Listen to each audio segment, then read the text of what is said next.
Salam, hörmətli izləyicilər. Bu videoda Dövlət İmtahan Mərkəzinin Kimya fənni üzrə test toplusu 2025 kitabının birinci hissəsini işləməyə başlayacaq. Hər videoda bir səhifəni işləyəcək və çalışacağım ki, maksimum sadə izah verim. Çünki bu videolar nəzərdə tutulub kimyanı ilk başlayanlar üçün. İlk səhifədən başlayaq, yəni səhifə 4-dən etibarən işləyirik. Səhifə 4-də kimyanın ilk anlayışları, maddələr, xassələr, təsnifatı, qarşılıqlar və onların ayrılması mövzusundan başlanır. 1-dən 24-cü suala qədərdir.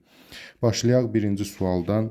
Deyir ki, distillə ilə ayırma üsulu əsasən maddələrin hansı xassəsinin müxtəlifliyinə əsaslanır. Distillə ilə ayırma üsulu B bəndinə uyğun gəlir. Yəni, qaynama temperaturu müxtəlifliyinə əsaslanır. İzahı budur ki, iki kolba götürsək və bu kolbaları bir-birinə qaz aparan boru ilə birləşdirsə, qaz aparan boru mailli şəkildə olmalıdır, yəni meyilli olmalıdır. Və bu borunun bir dənə də hissəsi var, burada belə desək, bunun içərisindən soyuq su keçir. Yəni soyuq su bir tərəfdən daxil olur və buradan keçir, sonra isə qayıdır. Kolbanın birinə məsələn 2 mayədən ibarət, tutaq ki, etil spirti və su. 2 mayədən ibarət eyni cinsli qarışıq töksək və bunu qızdırsaq, yəni aşağısından temperatur versək, məsələn spirt lampası və yaxud da ən az bir istilik mənbəyi olsa, bu zaman başlayır buxarlanma prosesi başlayır. Və etil spirt 78 dərəcədə qaynayır, su isə 100 dərəcədə qaynayır. Bu da o deməkdir ki, əvvəlcə spirt buxarlanacaq, su isə daha az buxarlanacaq. Burada indi yeni dərsliklərdə üstəlik şüşə kürəciklər qoyulur. Burada kalon olur, onun içərisinə şüşə kürəciklər qoyulur və qoymur suyu buxarlanmağa. Yəni geri qayıdır. Nəysə, etil spirtin qaynama temperaturu aşağı olduğu üçün o əsasən birinci buxarlanacaq. Su isə etil spirti bitdikdən sonra buxarlanacaq. Biz də elə edirik ki, spirt tam buxarlanıb bu hissədən keçir və damcı-damcı digər kolbaya tökülür. Nəticədə bu spirt o bir kolbaya keçir, bu kolbada isə təkcə su qalır. Yəni, qısacası qaynama temperaturlarının müxtəlifliyinə əsaslanır. B bəndidir burada. Keçək ikinci suala. İkinci sualda deyir ki, durultma ilə ayırma üsulu əsasən maddələrin hansı xassəsi müxtəlifliyinə əsaslanır? C bəndi sıxlığının.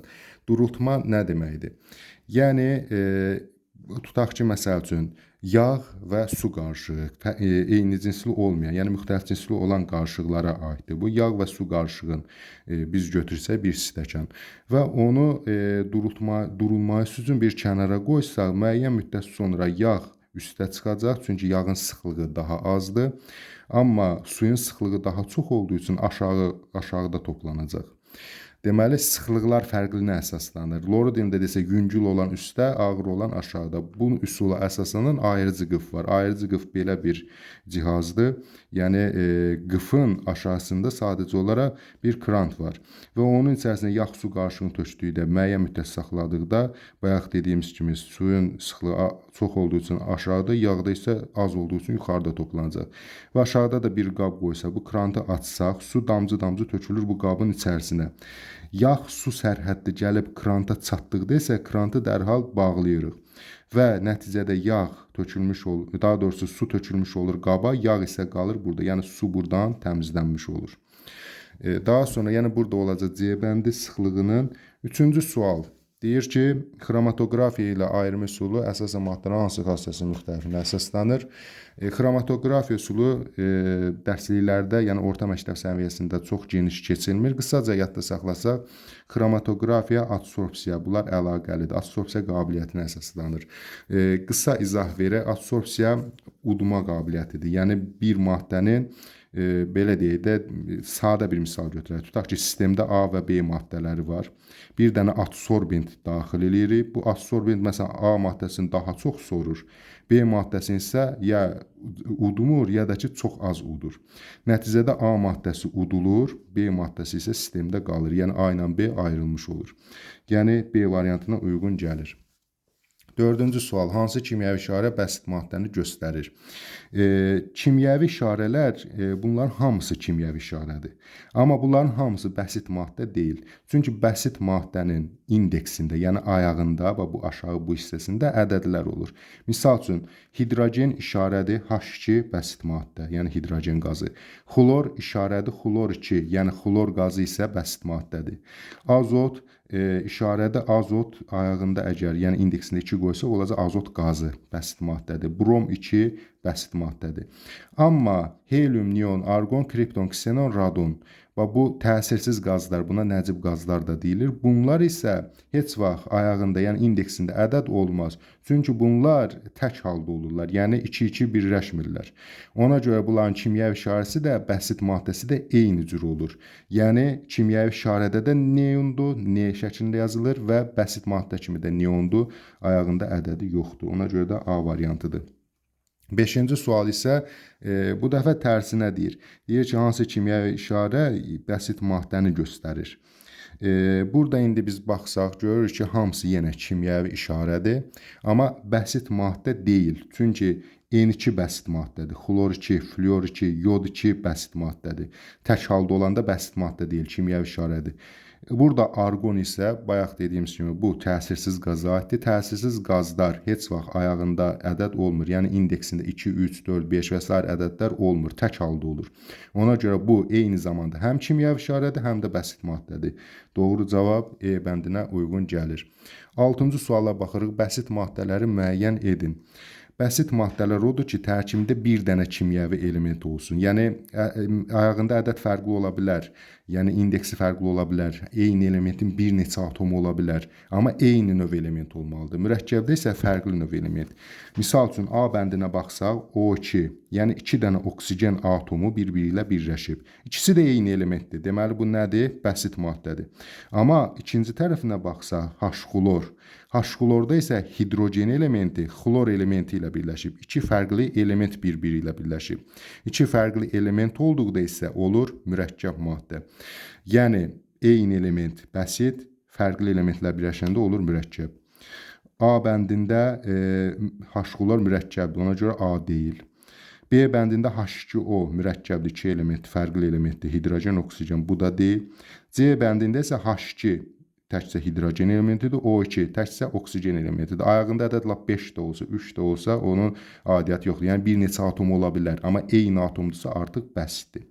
Digərlərinə də baxsa H2O, H-xlor mürəkkəbdir, H-xlor mürəkkəbdir.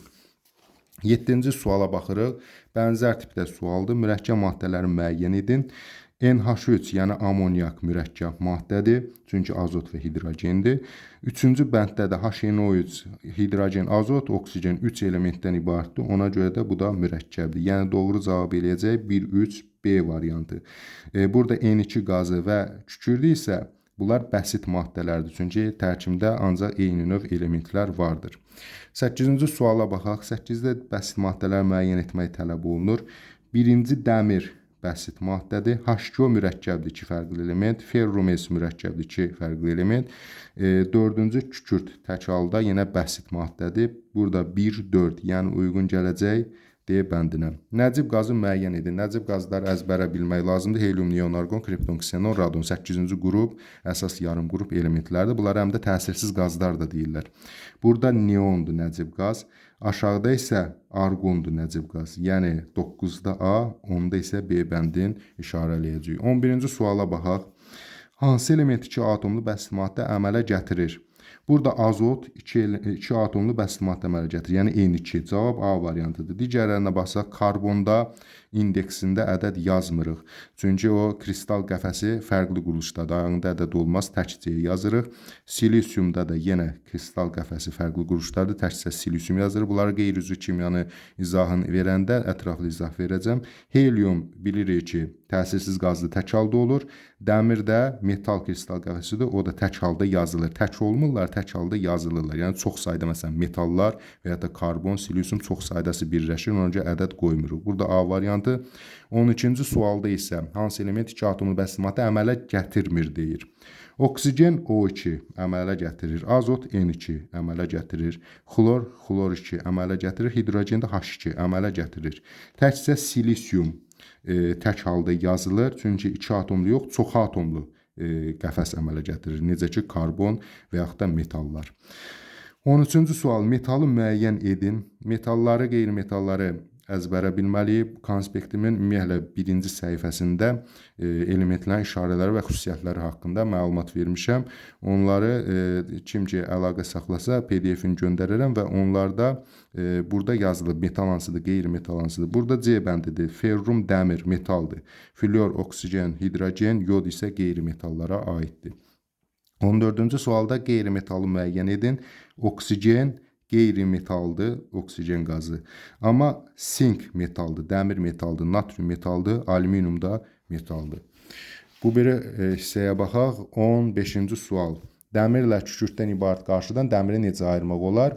Maqnitin köməyi ilə, yəni D bəndinə uyğun gəlir. Maqniti yaxınlaşdırsaq, dəmiri cəzb edir, kükürdü cəzb eləmir. Ümumiyyətlə ferromaqnit xassəli maddələr var. Bunlar hansılardır? Dəmir, kobalt və nikel. Dəmir, kobalt, nikel maqnit tərəfindən cəzb oluna bilir. 16-cı suala baxaq. Bəsit maddələr verilib. His, ozon, qrafit, oksigen, qırmızı fosfor. Bu maddələrin tərkibinə neçə kimyəvi element daxildir? Burada məntiq odur ki, eyni element 2-3 dəfə adı çəkilirsə, onu bir dəfə götürməliyik. Misal üçün, his karbondur. Sonra ozon O3 formulasına malikdir, oksigendir yəni. Qrafit yenə karbondur. Oksigen isə yenə oksigen formulasında, ozonla oksigen arasında fərq odur ki, ozonda O3 olacaq indeksi, oksigende isə O2 olacaq. Amma ikisi də oksigen elementidir yenə. Çünki bizə deyir ki, neçə kimyəvi element daxildir. Bizdə artıq indeksi maraqlı deyil. Qırmızı fosfor da həmçinin P elementi. Deməli, burada 5 dənə maddə verilsə də, element cəhətdən 3 dənəsi verilib. Niyə? Çünki karbon var, birinci element. Oksigen, ikinci element. Amma gəldi burada qrafit təkrar verilib. Ona görə qrafiti mən götürmərəm. Oksigen təkrar verilib, götürmərəm. Fosfor, üçüncü element. Yəni, burada bizə 3 element verib. B bəndinə uyğun gələcək. 17-ci sual. Xörək duzu və çay qumu qarışığını bir-birindən necə ayırmaq olar? Adətən situasiya tipli sualda buna uyğun hazırlanır. Bu tip suallarda nə etməliyik? Bilir ki, duzla qumu birbaşa ayıra bilmərik. Dərslikdə verilən 7-8 üsulla bu ayrılmaz, bir-birindən birbaşa ayrılmaz. Bunun üçün müəyyən bir prosedurlar keçmək lazımdır. Yəni, əlavə bir maddədən istifadə edirik. Xörək duzu və qumu ayırmaq üçün əvvəlcə üzərinə su gəlməliyik. Su gələn zaman duz suda həll olacaq, qum isə həll olmayacaq. Daha sonra isə həll olmayan bu qumu çıxartmaq üçün süzgəcdən keçirməliyik. Ən sonda da buxarlandırmalıyıq. Bunu yazılı qaydada belə izah eləmək olar. Duz və qum qarışığı var. Bunu bir-birindən ayırmaq olmur. Üzərinə su gəlirəm. Su gəldiyim zaman duz suda həll olur. Yəni keçir duz su qarışığı şəklində eyni cinsli qarışıq olacaq. Amma qum həll olmur. Əvvəlcə su əlavə elədim, bu birinci mərhələ. İkinci mərhələ süzgəc, yəni qıf qoydum, üzərinə süzgəc kağızı qoydum, belə deyək. Süzmə üsulundan istifadə edirəm. Süzmə üsulundan istifadə edən zaman qum qalacaq süzgəc kağızının üstündə, su ilə duz isə keçəcək digər qaba. Üçüncü mərhələdə həmin qabı götürürəm, müəyyən bir istilik mənbəyindən istifadə edirəm və buxarlandırmağa başlayıram. Buxarlanan zaman su buxarlanır, qabın dibində isə duz qalacaq. Yəni, qumla duz bir-birindən ayrılmış olacaq. Qum burada, duz burada. Deməli, nə edirik? Burada variantlar arasında A bəndi su ilə qarışdırmaq, süzmək, buxarlandırmaqla 3 mərhələdir. Sıralamanı da düz yadda saxlamaq lazımdır. Əvvəl su, sonra buxarlandırma, süzmək yox. Su ilə qarışdırmaq, süzmək, sonra buxarlandırmaq. 18-ci sualda deyir ki, 4 valentli element oksidinin molyar kütləsinin, oksigenin molyar kütləsinə olan nisbəti 2-yə bərabərdir. Bu elementin nisbi atom kütləsini müəyyən edin. Əslində, bu hesablama tipli suallar ilk səhifədə yox, sonraki səhifələrdə olsaydı daha yaxşı olardı. İndi burada qarışıq verilib, bəzi suallarda gətirib əvvələ qoyub. Bu tip sualları həll eləmək üçün, ümumiyyətlə kimyada məsələ tipli, indi bu qarşımıza çıxan ilk məsələdir.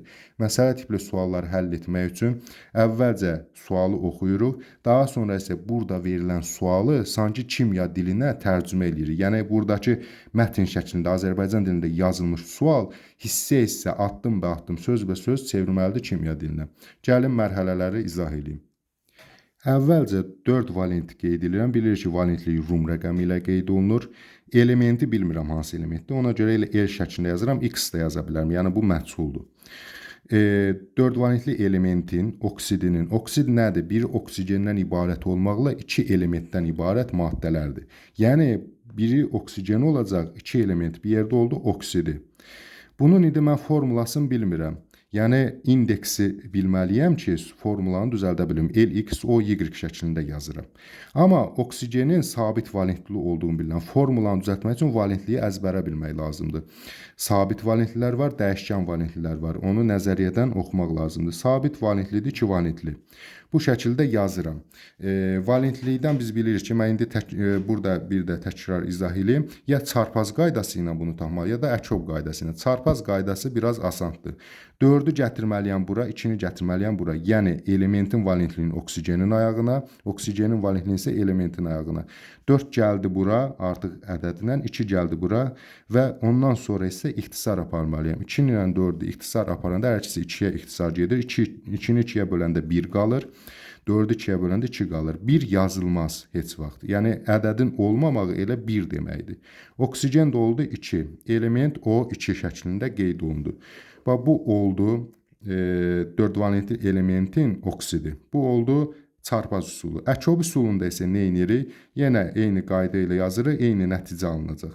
4 valent bura, 2 valent bura. 4 ilə 2-yə əkov 4-dür. 4-ü 4-ə bölürəm 1, 4-ü 2-yə bölürəm 2. Əkov üsulu daha konkret və düzgün nəticə verir. Biri silirik, oldu element O2.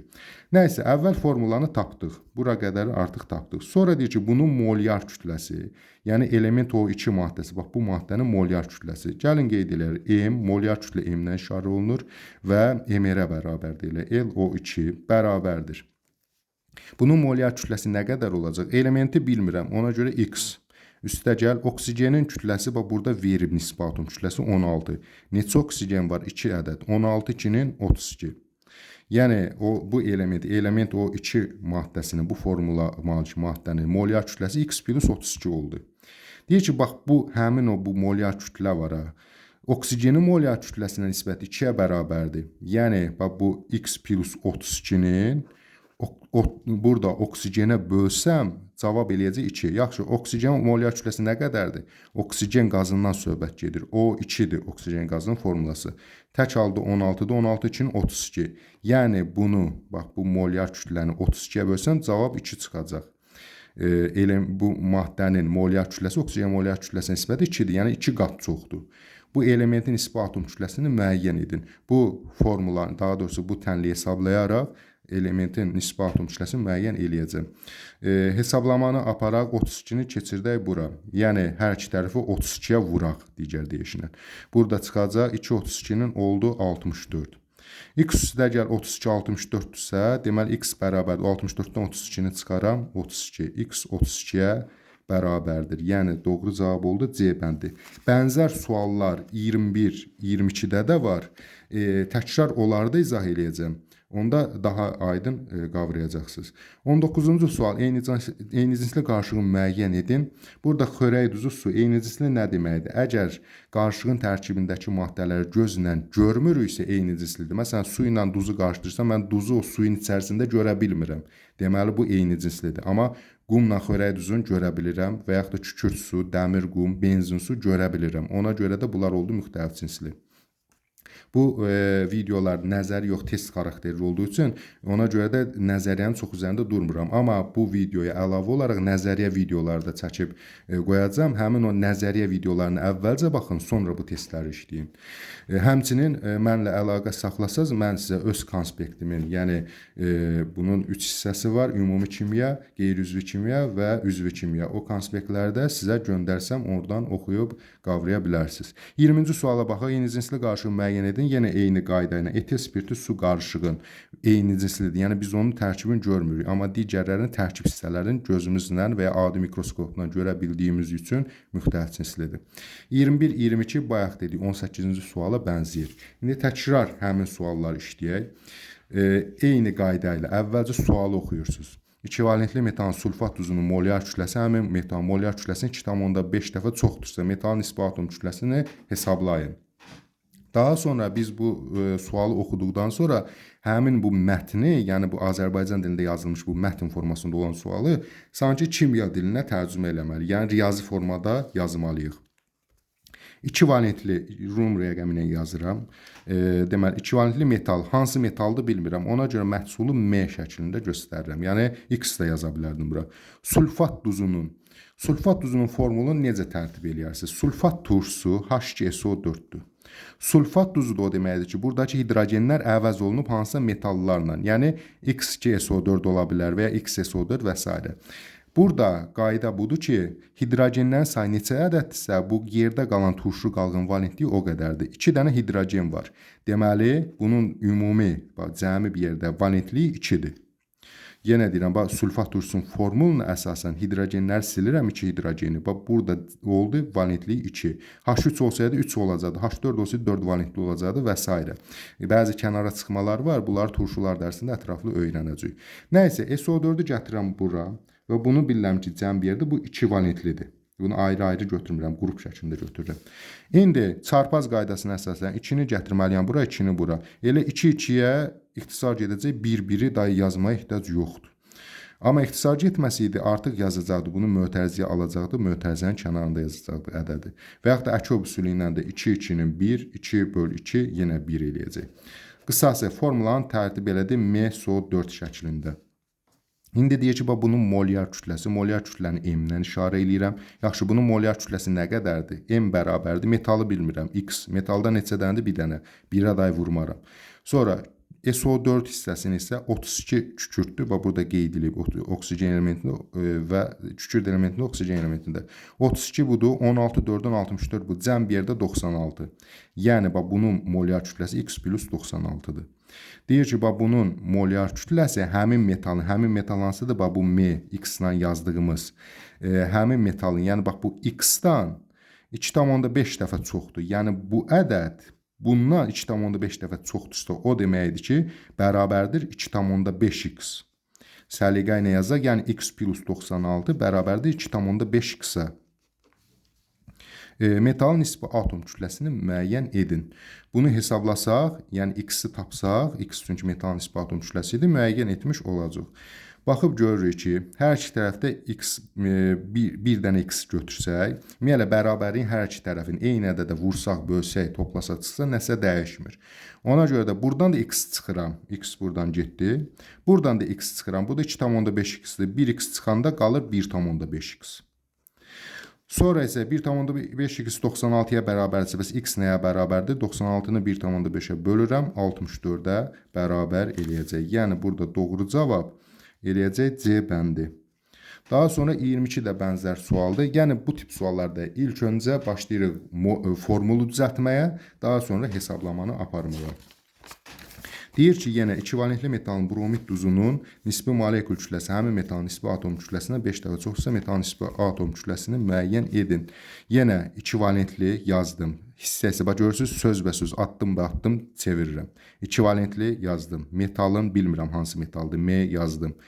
Bromid duzunun, bromid turşusunun birinci baxaq, H brom şəklində yazılır və bu bromid turşusudur. Bunun duzu da bu hidrogenin əvəzinə başqa bir metal daxil olmalıdır yerinə. Hidrogenin sayı 1 ədəddir. Deməli, bromid duzunun valentliyi 1-dir. Bromid duzunun burada qeyd edirəm, üstündə də 1 valentli olduğunu qeyd edirəm. İndi çarpaz qaydası ilə rahat gətirək 2-ni bura, 1-i bura, 1 yazılmaz. Yəni, duzun formulası oldu metal brom 2. Əkov qaydası ilə də eyni qaydada eləyə bilərsiniz. Təkrar izah eləmirəm əkov qaydasını. Sonra bunun nisbi molekul kütləsi, yəni bunun nisbi molekul kütləsi ilə molyar kütlə eyni şeylər deməkdir. Müəyyən fərqlər var. Onu növbəti dərslərdə izah eləyəcəm.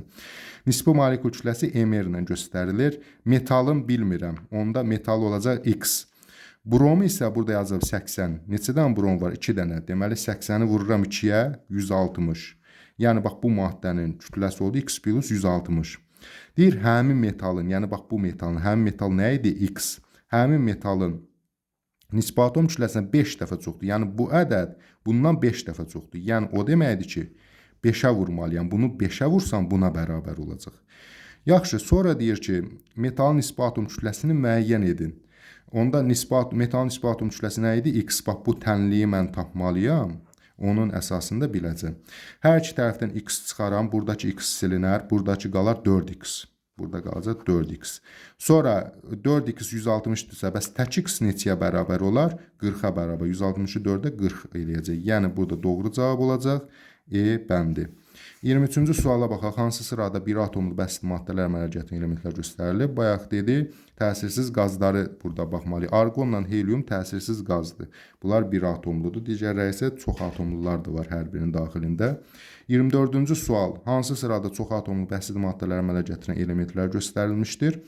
Bu dəfə hər birindən təsirsiz qazı çıxsam bir atomlunu doğru cavabı taparam. Misal üçün A-da neonu, C-də helyumu, E-də helyumu, B-də arqonu çıxsam yerdə qalacaq D variantı.